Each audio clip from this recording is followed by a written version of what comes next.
ಗಣೇಶನನ್ನು ಕೊಂದವರು ಯಾರ್ರೀ? ಮುಸಲ್ಮಾನರಲ್ರಿ. ಗಣೇಶನನ್ನು ಕೊಂದವರು ಹಿಂದೂಗಳೇ. ಇಲ್ಲಿ ಯಾರಾದರೂ ರಾಜಕಾರಣಿಗಳ ಮಕ್ಕಳಿದಾರ? ದೊಡ್ಡ ದೊಡ್ಡ ರಾಜಕಾರಣಿಗಳ ಮಕ್ಕಳೇನಾದರೂ ಇದ್ದಾರಾ?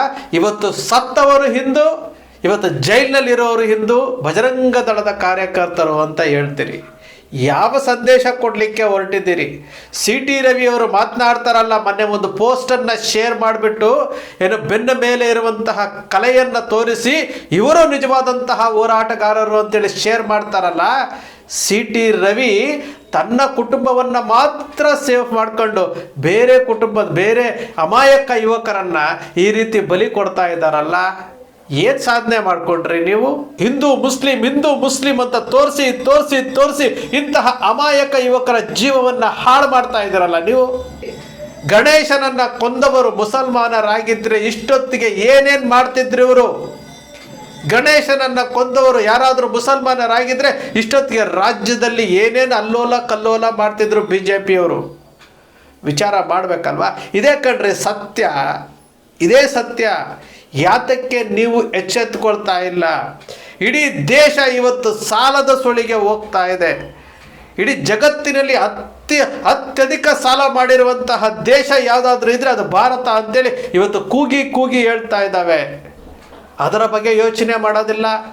20ರಿಂದ 25% ಬಡ್ಡಿ ಕಟ್ತಾ ಇದ್ದಾರೆ ಬಡ್ಜೆಟ್ನಲ್ಲಿ, ಅದ್ರ ಬಗ್ಗೆ ಮಾತಾಡೋದಿಲ್ಲ. ಇಲ್ಲಿ ದೇಶ ಇವತ್ತು ಯುವಕರಿಗೆ ಕೆಲಸ ಇಲ್ದಂಗೆ ಹಾಳಾಗ್ತಾ ಇದೆ ದೇಶ, ಇದರ ಬಗ್ಗೆ ಮಾತಾಡೋದಿಲ್ಲ.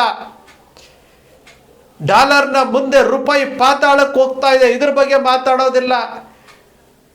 ಶಾಲೆಗಳು ಮುಚ್ಚೋಗ್ತಾ ಇದ್ದಾವೆ, ಇದ್ರ ಬಗ್ಗೆ ಮಾತಾಡೋದಿಲ್ಲ. ಖಾಸಗಿ ಶಾಲೆಗಳು ಏನು ಸಿಕ್ಕಾಪಟ್ಟೆ ಡೊನೇಷನ್ ಕಲೆಕ್ಟ್ ಮಾಡ್ತಾ ಇದ್ದಾವೆ, ಫೀಸ್ ಕಲೆಕ್ಟ್ ಮಾಡ್ತವೆ, ಇದ್ರ ಬಗ್ಗೆ ಮಾತಾಡೋದಿಲ್ಲ. ರೈತರಿಗೆ ಬೆಂಬಲ ಬೆಲೆ ಇಲ್ಲ.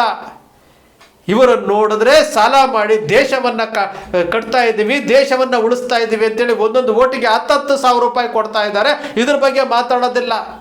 ಮಾತೆತ್ತಿದ್ರೆ ಹಿಂದೂ ಮುಸ್ಲಿಂ. ಏನು ಸಾಧನೆ ಮಾಡ್ತಾ ಇದ್ದೀರಿ? ಮುಸಲ್ಮಾನರನ್ನು ನೋಡಿ ಕಲ್ತ್ಕೊಳ್ರಿ, ಅವರಲ್ಲಿರುವಂತಹ ಒಗ್ಗಟ್ಟನ್ನು ನೋಡಿ ಕಲ್ತ್ಕೊಳ್ರಿ. ನೀವೇನು ಮಾಡ್ತಾ ಇದ್ದೀರಿ? ಇಡೀ ಹಿಂದೂ ಧರ್ಮವನ್ನು ತೆಗೆದುಕೊಂಡೋಗಿ ರಾಜಕೀಯ ಪಕ್ಷದ ಓಟಿಗೋಸ್ಕರವಾಗಿ ಇಟ್ಟಿದ್ದೀರಲ್ಲ,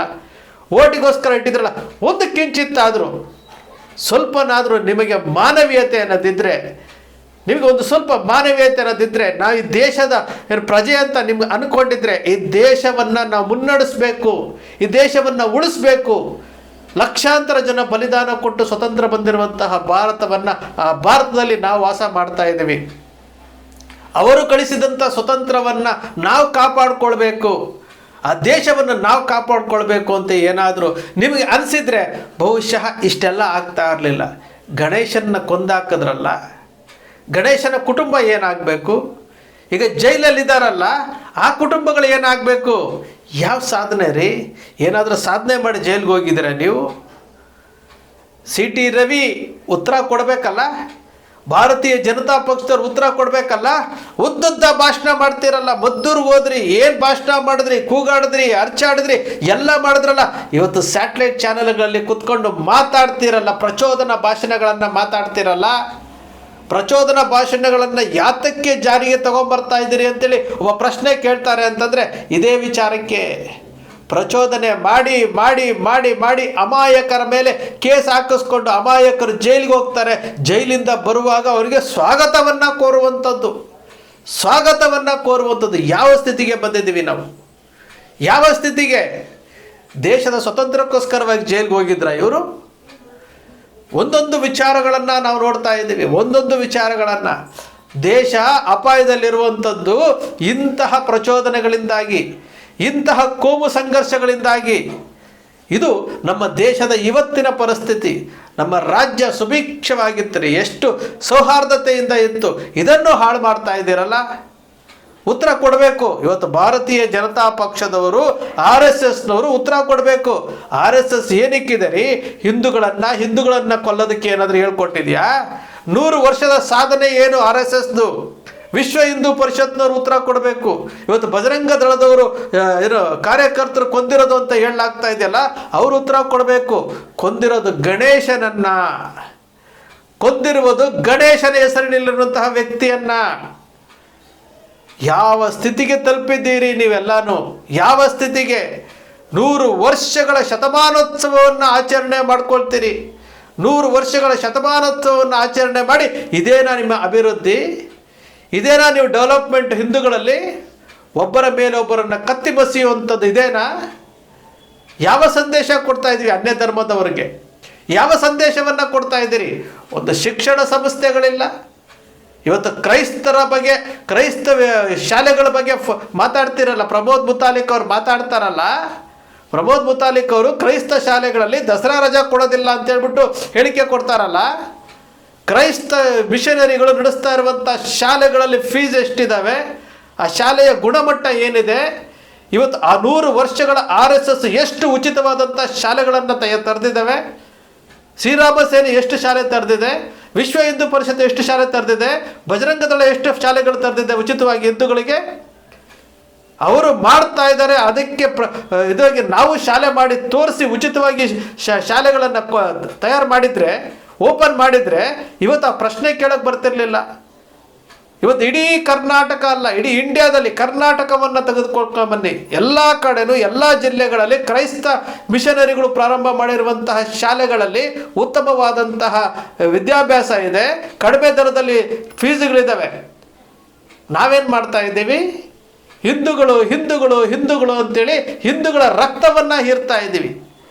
ಹಿಂದೂಗಳ ರಕ್ತವನ್ನು ಹೀರ್ತಾ ಇದ್ದೀವಿ ಹೊರತು ನಾವು ಹಿಂದೂಗಳಿಗೆ ಯಾವುದೇ ಅನುಕೂಲ ಮಾಡಿಕೊಟ್ಟಿಲ್ಲ. ಮಾತೆತ್ತಿದ್ರೆ ಲವ್ ಜಿಹಾದ್, ಮಾತೆತ್ತಿದ್ರೆ ಏನು ಮುಸ್ಲಿಮವ್ರನ್ನ ಇಟ್ಕೊಂಡು, ಮುಸಲ್ಮಾನರನ್ನ ಇಟ್ಕೊಂಡು ಅವ್ರು ವ್ಯಾಪಾರ ಮಾಡಬಾರ್ದು, ಅವರು ಹಲಾಲ್ ಕಟ್ ಮಾಡ್ತಾರೆ, ನಾವು ಜಟ್ಕಾ ಕಟ್ ಮಾಡಬೇಕು, ಅವ್ರ ಜೊತೆ ವ್ಯಾಪಾರ ಮಾಡಬೇಡಿ, ಅಜಾನ್ ಬಂತು, ಎಲ್ಲ ಬಂತು. ಏನಾದರೂ ಸಾಧನೆ ಮಾಡ್ಕೊಂಡ್ರ ನೀವು? ಏನಾದರೂ ಸಾಧನೆ ಮಾಡ್ಕೊಂಡ್ರ? ವರ್ಷ ಆಯಿತು ಅಂತಂದರೆ ಏನಾದರೂ ಒಂದು ಹಿಡ್ಕೊಂಡು ಕೂತಿರ್ತೀರಿ, ಏನಾದರೂ ಒಂದು ಹಿಡ್ಕೊಂಡು ಕೂತಿರ್ತೀರಿ. ಇದು ನಿಮ್ಮ ಏನು ಹಿಂದುತ್ವವನ್ನು ಬೆಳೆಸುವಂತಹ ರೀತಿ. ಬಲಿ ಆಗ್ತಾ ಇರುವುದು ಹಿಂದೂಗಳು ರೀ, ಬಲಿ ಆಗ್ತಾ ಇರುವುದು ಹಿಂದೂಗಳು. ಇದರ ಬಗ್ಗೆ ಯಾರೂ ಮಾತಾಡೋದಿಲ್ಲ. ಎಷ್ಟು ಜನ ಅಮಾಯಕರು ಬಲಿ ಆದರು. ಟಿ ನರಸೀಪುರದ ವೇಣುಗೋಪಾಲ್ ಹೋದ್ರ ಹೊತ್ತು ಟಿ ನರಸೀಪುರದ ನದಿ ತಟದಲ್ಲಿ ಭಾಷಣ ಮಾಡಿ ಬಂದರು. ಮಿಸ್ಟರ್ ಚಕ್ರವರ್ತಿ ಸೂಲಿಬೆಲೆ ಯತ್ನಾಳ್ ಅವರು ಮುಂದೇನಾದರೂ ಮಾಡಿದ್ರೆ ಅವ್ರಿಗೆ ಎಷ್ಟು ಜನ ರೀ? ಹರ್ಷ ಇರ್ಬೋದು, ಪ್ರವೀಣ್ ನಟ್ಟಾರ್ ಇರ್ಬೋದು, ಪರೇಶ್ ಮಿಶ್ರಾ ಇರ್ಬೋದು, ಎಷ್ಟು ಜನ ಬಲಿಯಾದರು. ಇವತ್ತು ನೋಡಿ, ಈ ಕೋಮು ದ್ವೇಷಕ್ಕೋಸ್ಕರವಾಗಿ ಈ ಹಿಂದೂಗಳನ್ನು ಕೊಂದಾಕ್ತಾ ಇರುವಂಥ ವಿಚಾರ ಇದೆಯಲ್ಲ, ಇದು ಬಹಳ ಅಪಾಯಕಾರಿ. ಇದನ್ನೇ ಮಹೇಂದ್ರ ಕುಮಾರ್ ಅವರು ಹೇಳ್ತಾ ಇದ್ದಿದ್ದು, ಇದನ್ನೇ ಮಹೇಂದ್ರ ಕುಮಾರ್ ಅವರು ಹೇಳ್ತಿದ್ದು. ಮುಸಲ್ಮಾನರಿಂದ ಹಿಂದೂಗಳಿಗೆ ಸಮಸ್ಯೆ ಇಲ್ಲ, ಹಿಂದೂ ರಾಜಕಾರಣಿಗಳಿಂದಲೇ ಹಿಂದೂಗಳಿಗೆ ಸಮಸ್ಯೆ ಅಂತೇಳಿ. ಹಿಂದೂ ರಾಜಕಾರಣಿಗಳಿಂದ ಹಿಂದೂ ಯುವಕರಿಗೆ ಸಮಸ್ಯೆ. ಅವರ ಮೇಲೆ ಕೇಸುಗಳು ಹಾಕಿಸ್ತಾರೆ, ಅವರನ್ನು ಜೈಲಿಗೆ ಕಳಿಸ್ತಾರೆ, ಅವರ ಜೀವನವನ್ನು ಹಾಳು ಮಾಡ್ತಾರೆ. ಅವರಿಗೆ ಪ್ರಜ್ಞೆ ಬರೋ ಅಷ್ಟೊತ್ತಿಗೆ ಕಾಲ ಮಿಂಚಿರುತ್ತೆ, ವಯಸ್ಸು ಮಿಂಚಿರುತ್ತೆ. ಇವರು ರಾಜಕಾರಣಿಗಳು ಐಷಾರಾಮಿ ಜೀವನ ಮಾಡ್ತಾ ಇರ್ತಾರೆ. ಇಲ್ಲಿ ಹಾಳಾಗೋದು ಇಂತಹ ಬಡ ಯುವಕರು, ಮುಖ್ಯವಾಗಿ ದಲಿತ ಮತ್ತು ಹಿಂದುಳಿದ ವರ್ಗದವರು. ಇದನ್ನು ಅರ್ಥ ಮಾಡ್ಕೊಳ್ಬೇಕಾಗತ್ತೆ. ನಾವು ಎಲ್ಲಿವರೆಗೂ ಇದನ್ನು ಅರ್ಥ ಮಾಡ್ಕೊಳ್ಳೋದಿಲ್ವೋ ಅಲ್ಲಿಯವರೆಗೂ ಈ ದೇಶದಲ್ಲಿ ಏನು ಸೌಹಾರ್ದತೆ ಬರೋದಿಲ್ಲ. ಈ ದ್ವೇಷವನ್ನು ಬಿತ್ತಿ ಬಿತ್ತಿ ಬಿತ್ತಿ ಬಿತ್ತಿ ಇವರು ಓಟಿಗೋಸ್ಕರವಾಗಿ ಇಡೀ ಹಿಂದೂ ಧರ್ಮದ ಯುವಕರನ್ನು ದಾರಿ ತಪ್ಪಿಸುವಂತಹ ಕೆಲಸ ಮಾಡ್ತಾ ಇದ್ದಾರೆ. ಎಚ್ಚೆತ್ಕೊಳ್ಳಿ ಯುವಕರೇ.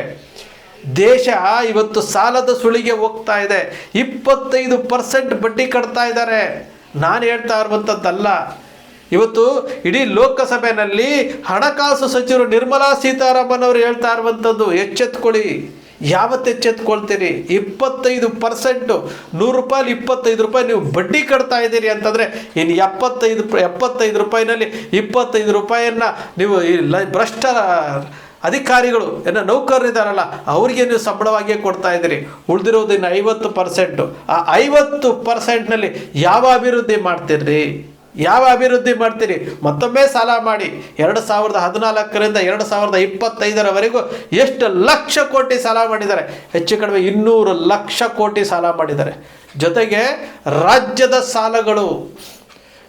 ರಾಜ್ಯದ ಸಾಲಗಳು ಎಲ್ಲವೂ ಸೇರಿ ಹೆಚ್ಚು ಕಡಿಮೆ 500ರಿಂದ 600 ಲಕ್ಷ ಕೋಟಿಗೆ ಸಾಲಕ್ಕೆ ಹೋಗ್ತಾ ಇದೆ. ಅರ್ಥ ಮಾಡ್ಕೊಳ್ಳಿ. ಈ ಕೋಮು ಸೌಹಾರ್ದತೆ ಇವುಗಳನ್ನೆಲ್ಲನೂ ಪಕ್ಕಕ್ಕಿಟ್ಟು ದೇಶದ ಬಗ್ಗೆ ಯೋಚನೆ ಮಾಡಿ. ಗಣೇಶನನ್ನು ಕೊಂದು ಇವತ್ತು ಸಾಧನೆ ಮಾಡಿದ್ದೇನು? ಗಣೇಶನನ್ನು ಕೊಂದವರು ಜೈಲಲ್ಲಿದ್ದಾರೆ, ಜೀವ ಕಳ್ಕೊಂಡಿರುವಂಥ ಗಣೇಶನ ಕುಟುಂಬದವರು ಗೋಳಾಡ್ತಾ ಇದ್ದಾರೆ. ಇಷ್ಟೇ ಇದೇ ಜೀವನ. ಸ್ನೇಹಿತರೆ, ನಿಮ್ಮ ಅಕ್ಷರ ಮೀಡಿಯಾ ಯಾವತ್ತಿಗೂ ಸೃಷ್ಟಿ ಮಾಡೋದಿಲ್ಲ, ಕಲ್ಪನೆ ಮಾಡೋದಿಲ್ಲ, ವಾಸ್ತವದ ವಿಚಾರವನ್ನು ವಿಶ್ಲೇಷಣೆ ಮಾಡುತ್ತೆ. ನಿಮ್ಮ ಅಕ್ಷರ ಮೀಡಿಯಾದ ವಿಶ್ಲೇಷಣೆ ನಿಮ್ಗೆ ಇಷ್ಟ ಆಯಿತು ಅಂದರೆ ಸಬ್ಸ್ಕ್ರೈಬ್ ಆಗಲಿಲ್ಲ ಅಂದರೆ ಸಬ್ಸ್ಕ್ರೈಬ್ ಮಾಡ್ಕೊಳ್ಳಿ, ಪಕ್ಕದಲ್ಲಿ ಕಾಣುವಂಥ ಬೆಲ್ ಐಕಾನ್ ಪ್ರೆಸ್ ಮಾಡಿ, ಶೇರ್ ಮಾಡಿ, ಪ್ರೋತ್ಸಾಹ ನೀಡಿ.